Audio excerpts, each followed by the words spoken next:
Private, corporate రంగాల్లో పనిచేసే ఉద్యోగుల భవిష్యత్తు కోసం కేంద్ర ప్రభుత్వం ఎన్నో రకాల పథకాలను అమలు చేస్తుంది. అందులో ఉద్యోగుల భవిష్య నిధి సంస్థ ఈపీఎఫ్ఓ అందించే పీఎఫ్ సౌకర్యం అత్యంత కీలకమైనది. అయితే పీఎఫ్ చందాదారులైన ఉద్యోగులందరికీ ఈపీఎఫ్ఓ ఒక అద్భుతమైన ఉచిత జీవిత బీమా సౌకర్యాన్ని కూడా కల్పిస్తుందనే విషయం చాలా మందికి తెలియదు. అదే ఎంప్లాయీస్ డిపాజిట్ లింక్డ్ ఇన్సూరెన్స్ పథకం. ఒక ఉద్యోగి సర్వీసులో ఉండగా అకాల మరణం చెందితే వారి కుటుంబానికి ఆర్థిక కొండంత అండగా నిలిచే ఈ పథకం వివరాలు, దాని ప్రయోజనాలు ఇప్పుడు చూద్దాం. ఈడీఎల్ఐ స్కీమ్ అంటే ఏంటి? పీఎఫ్తో దీనికి ఉన్న సంబంధం ఏంటి?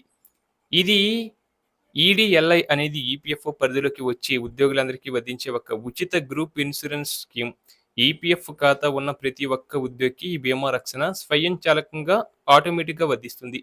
దీనికోసం ఉద్యోగులు విడిగా ఎలాంటి దరఖాస్తు చేసుకోవాల్సిన అవసరం లేదు. ఉద్యోగ కాలంలో సదరు పీఎఫ్ చందాదారుడు ఆకస్మికంగా మరణిస్తే వారి కుటుంబానికి లేదా నామినీకి ఈ పథకం ద్వారా గరిష్టంగా 7 లక్షల వరకు ఆర్థిక సహాయం అందుతుంది. ఉద్యోగులకు ఇది ఎలా ఉపయోగపడుతుందంటే, సాధారణంగా ఏదైనా జీవిత బీమా పొందాలంటే ఉద్యోగులు తమ జోబులోంచి ప్రతి నెల లేదా ఏడాదికి ఒకసారి ప్రీమియం చెల్లించాల్సి ఉంటుంది.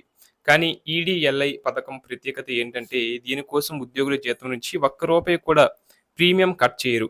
ఉద్యోగులకు పూర్తిగా ఉచితంగా లభించే బీమా ఇది. యజమానులే కంపెనీలు తమ ఉద్యోగుల వేతనంలో 0.5% చొప్పున ప్రీమియం మొత్తాన్ని ప్రతి నెల ఈపీఎఫ్ఓకు చెల్లిస్తారు.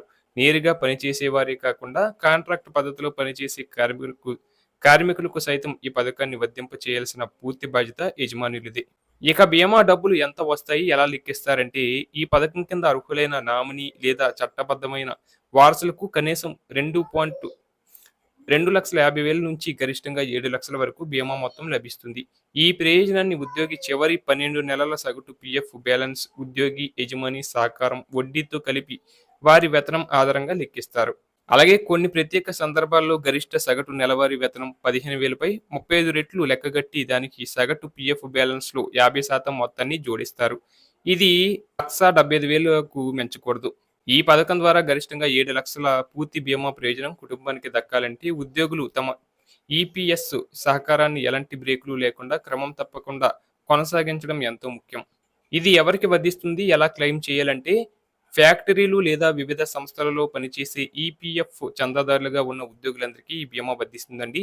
అయితే అస్సాంలోని తేయాకు తోటల కార్మికులకు మాత్రం ఈ పథకం వర్తించదు. ఒకవేళ పీఎఫ్ సభ్యుడు ఉద్యోగంలో ఉండగా మరణిస్తే వారి నామినీ లేదా లీగల్ ఎయిర్స్, చట్టబద్ధమైన వారసులు ఈ బీమా సొమ్ము కోసం ఈపీఎఫ్ కార్యాలయంలో క్లెయిమ్ ఫారంలను సమర్పించాల్సి ఉంటుంది. దరఖాస్తు చేసుకున్న తర్వాత కేవలం 20 రోజుల లోపు క్లెయిమ్ ప్రాసెస్ పూర్తి చేసి నామినీ ఖాతాకు సత్వర ఆర్థిక సహాయాన్ని ఈపీఎఫ్ఓ అందజేస్తుంది. అలాగే కంపెనీలు ప్రతి నెల ముగిసిన 15 రోజుల లోపు బ్యాంకు డ్రాఫ్ట్, చెక్కు, నగదు లేదా ఆన్లైన్ బదిలీ ద్వారా ఈడీఎల్ఐ ప్రీమియం మొత్తాన్ని తప్పనిసరిగా జమ చేయాలి. ఒకవేళ ఈ సహకారాన్ని సకాలంలో చెల్లించడంలో యాజమాన్యాలు విఫలమైతే సదరు బకాయిలపై నెలకు 1% చొప్పున నష్టపరిహారం పెనాల్టీ వసూలు చేస్తారు. అయితే కంపెనీల మార్పు, విలీనం లేదా తీవ్ర ఆర్థిక ఇబ్బందులు వంటి ప్రత్యేక సందర్భాలు ఉంటే కేంద్ర బోర్డు ఆ నష్టపరిహారాలను 100% వరకు తగ్గించి లేదా పూర్తిగా మాఫీ చేసే వెసులుబాటు కూడా ఉంది.